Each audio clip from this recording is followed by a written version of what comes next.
Los miedos a la epidemia han disparado la demanda de algunos productos, como las mascarillas o los geles desinfectantes, que en consecuencia han multiplicado sus precios con respecto a sus niveles habituales.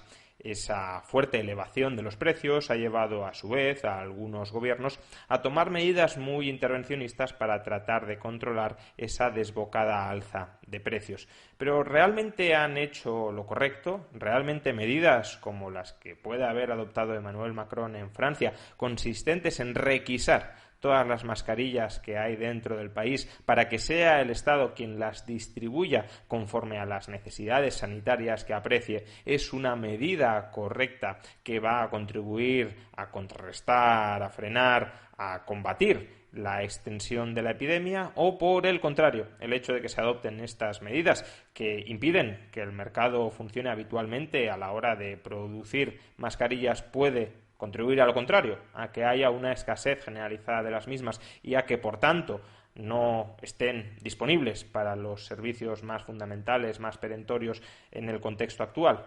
Bueno, recordemos lo fundamental. ¿Por qué se elevan los precios en un contexto como el actual? Pues simplemente porque la demanda se ha disparado. Si la oferta a corto plazo se mantiene más o menos constante y hay mucha más gente que está dispuesta a pagar mucho más por una mascarilla o por un gel desinfectante, pues si tenemos 100 unidades de un producto y hay demandas por 500, entonces habrá que racionar quién compra y quién no compra el producto, es decir, quién accede y quién no accede al producto.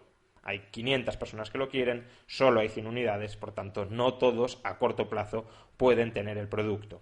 En el mercado, el mecanismo más elemental de racionamiento, el mecanismo más primario, más inmediato de determinar quién adquiere el bien y quién no lo adquiere, es el sistema de precios. Si los precios suben, entonces aquellos que estén dispuestos a pagar más por el producto serán quienes se quedarán con el mismo, y aquellos que estén dispuestos a pagar menos no podrán acceder, al menos a corto plazo, a ese producto.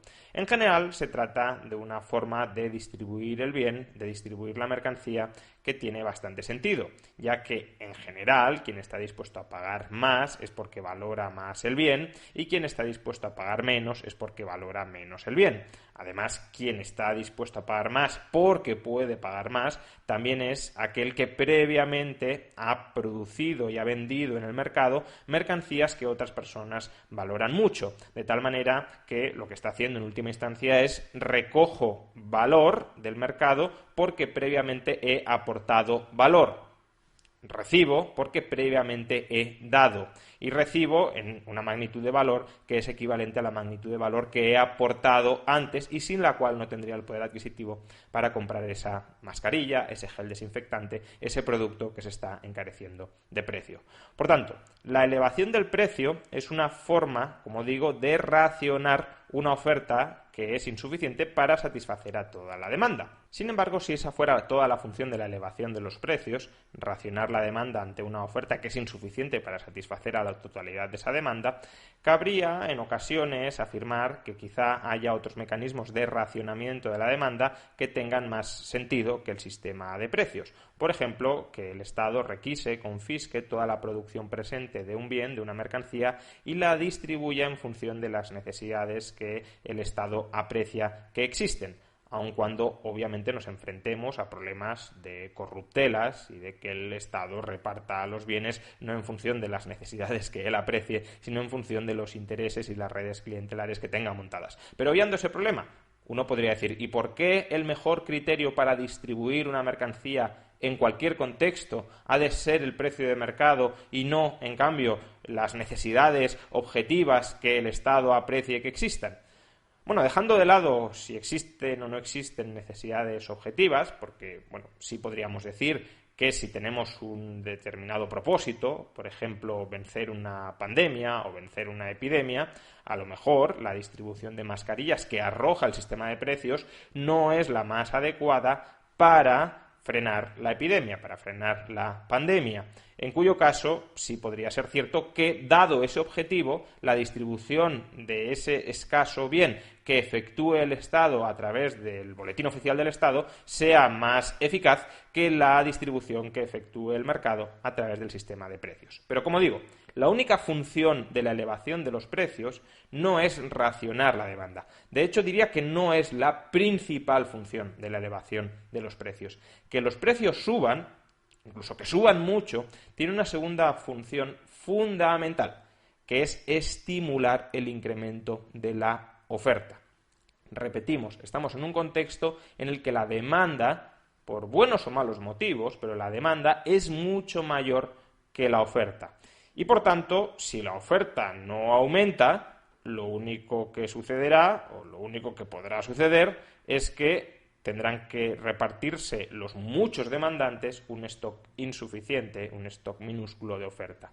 Pero ¿qué sucede si conseguimos incrementar la oferta de ese bien a corto o a medio plazo para que haya suficiente cantidad para satisfacer la demanda de todos aquellos que la quieren comprar, que lo quieren comprar? Pues entonces que no habrá nadie que se quede fuera y todas las demandas serán satisfechas. Pues bien, la subida del precio de mercado de un bien indica que hay que producir una mayor cantidad de ese bien. Está enviando la señal al resto de empresarios en el mercado que hay que producir menos televisores, mesas, sillas, lo que sea, y producir más mascarillas o geles desinfectantes. No solo les manda la señal, no solo les manda el aviso, cuidado, ha subido el precio, por tanto es más rentable, es más conveniente, es más necesario, es más urgente producir este bien. También les proporciona el incentivo para lanzarse a producirlo. ¿Por qué? Porque aquellos que produzcan una gran cantidad del bien cuyo precio se ha encarecido obtendrán un beneficio muy alto.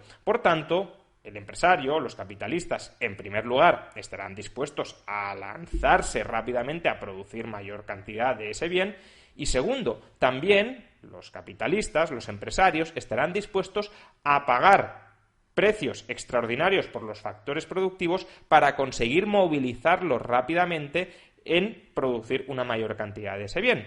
Si yo sé que yo puedo vender una mascarilla a 50 euros y un trabajador en una hora es capaz de producir 10 mascarillas, pues entonces estaré dispuesto a pagarle la hora extra a 100, 150 o 200 euros para que ese trabajador también esté dispuesto a trabajar la mayor cantidad de horas extra posibles, o para que los vendedores de las materias primas que necesito para producir la mascarilla también hagan horas extra para producir una mayor cantidad de bienes intermedios, de materias primas, de inputs que son necesarios para que yo siga produciendo la mascarilla o para que yo incremente mi capacidad para producir mascarillas lo antes posible. Cuanto mayor sea la subida del precio, más cantidad de mascarillas, de geles desinfectantes se van a producir y más rápidamente se van a producir.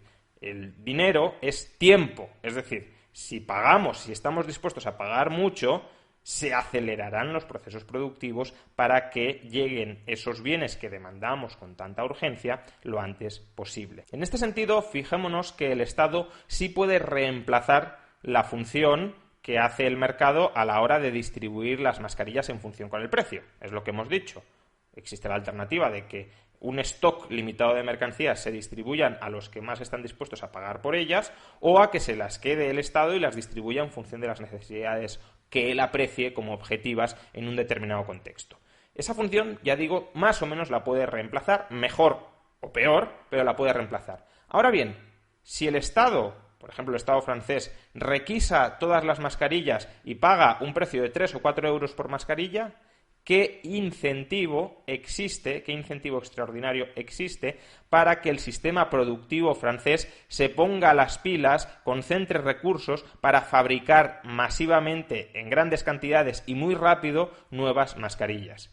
No existe absolutamente ninguno. Por tanto, sí, Macron podrá quedarse con todas las mascarillas que había en este momento en Francia y las podrá distribuir como él guste. Pero el mes que viene habrá el mismo número de mascarillas que había el mes anterior. No habrá una mayor cantidad de mercancías de las que había antes, o al menos no muchas más. En cambio, si Macron hubiese dejado que suban los precios de mercado todo lo que tienen que subir en función de la demanda de mascarillas, rápidamente se habrían movilizado factores productivos para multiplicar la cantidad de mascarillas, de geles desinfectantes, y por tanto la accesibilidad a los mismos habría sido mucho mayor de lo que finalmente sería.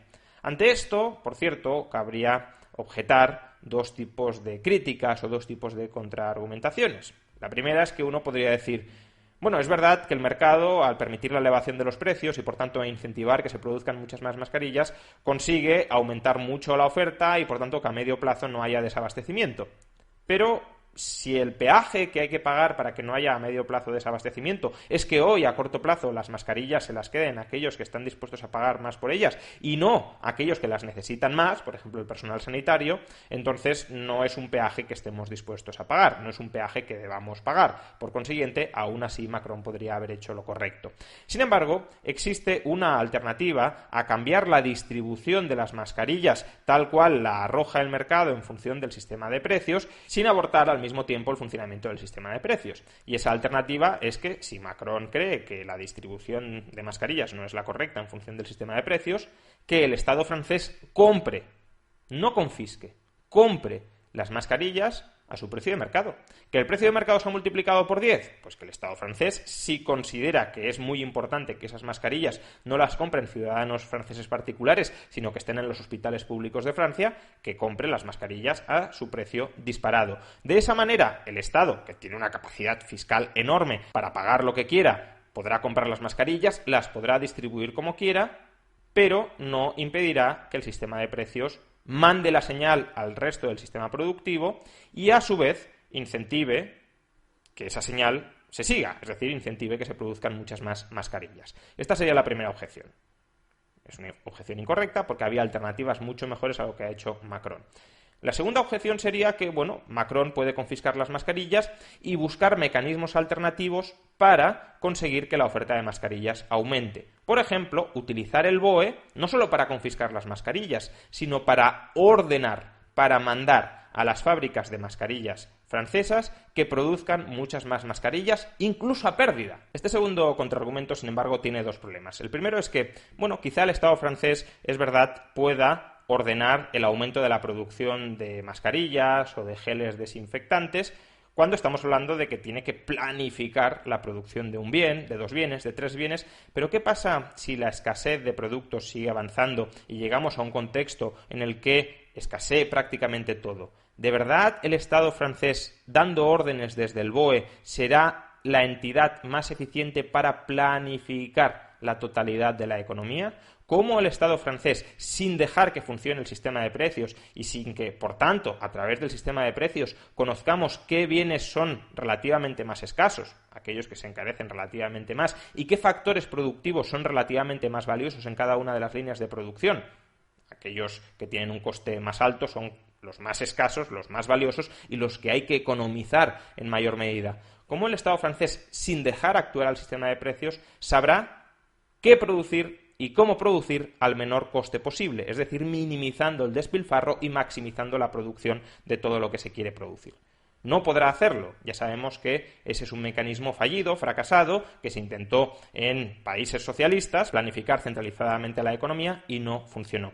Pero hay un segundo problema, y es que el Estado no es, en muchos casos, tan eficaz a la hora de generar incentivos para empujar al aumento de la producción de lo que lo es el mercado a través de los incentivos naturales que nos proporciona el sistema de precios. Imaginemos que el Estado francés le dice a una compañía: tienes que producir muchas más mascarillas, te ordeno que produzcas muchas más mascarillas. Bien, la orden la lanza, pero ¿qué hará la empresa para producir más mascarillas?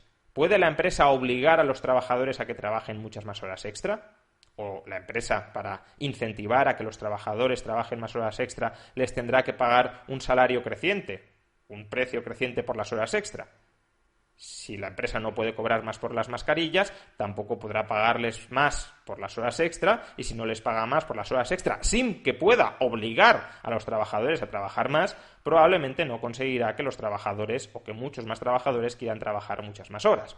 Por tanto, el incentivo que genera el sistema de precios es más intenso dentro de cada empresa existente que la orden, que el palo que pueda darnos el BOE, que pueda darnos el Estado. Además, no se trata solo de que las empresas ya existentes produzcan más mascarillas, también puede ser necesario que aparezcan nuevas empresas que quieran producir mascarillas. ¿Cómo va el Estado a conseguir que empresarios que podrían estar dispuestos a producir más mascarillas si sube el precio, pero que no están dispuestos a producir más mascarillas al precio normal, se lancen a producir? ¿Es que el Estado sabe quiénes son todos aquellos interesados en producir mascarillas? No. Y si el Estado crea una empresa pública de producir mascarillas, tendrá que contratar personal. ¿A ese personal cómo lo va a atraer? ¿Con salarios más altos? Pues entonces estará pagando un precio mayor. ¿Con salarios igual de bajos que hasta la fecha? Pues entonces a lo mejor no encuentra suficientes trabajadores que quieran trabajar con el suficiente esfuerzo y suficientes horas extra para multiplicar la producción a corto plazo. Y tercero, si no se pagan precios más altos por las mascarillas, ¿los productores extranjeros de mascarillas querrán exportar muchas más mascarillas a Francia de las que exportaban antes? Claramente no. Por tanto, si tenemos un problema de suministro de mascarillas y no incentivamos a que las empresas francesas ya existentes produzcan muchas más mascarillas, a que se creen nuevas empresas productoras de mascarillas o a que los productores extranjeros vendan sus mascarillas en Francia, consolidaremos un nivel de desabastecimiento mayor que si permitiéramos que los precios de mercado aumenten, reflejando la escasez real de mascarillas en relación con la demanda, y si el Estado, como he dicho, considera que no hay que distribuir esas mascarillas en función de la capacidad de pago de la gente, sino en función de otro tipo de criterio, pues que sea el Estado el que pague las mascarillas a su precio y las distribuya como él luego considera oportuno. En definitiva, vamos a ver, por desgracia, mucho me temo, muchos intentos gubernamentales por controlar precios durante los próximos días o las próximas semanas. Hay que permitir que el sistema de precios opere libremente. El sistema de precios es el mejor mecanismo que conocemos para transmitir información de manera muy dispersa y de manera muy generalizada a todos los rincones de la economía. Si interrumpimos el funcionamiento de ese sistema informativo, no transmitiremos la información que necesitamos para coordinarnos mejor. Y además, el sistema de precios no solo es un sistema informativo, es también un sistema de incentivos. Y si nos cargamos los incentivos para, en estos momentos tan delicados, acelerar nuestras actividades, incrementar nuestras actividades para contribuir más en generar bienestar para la sociedad, produciendo mascarillas o produciendo geles, los individuos no se van a esforzar tanto como de otra manera alternativa y, por tanto, no vamos a tener tantos bienes como los que necesitamos para combatir, para contrarrestar el periodo de dificultades al que nos enfrentamos. Por tanto, más allá de que otro tipo de intervenciones puedan ser convenientes o no, dejen al sistema de precios libre.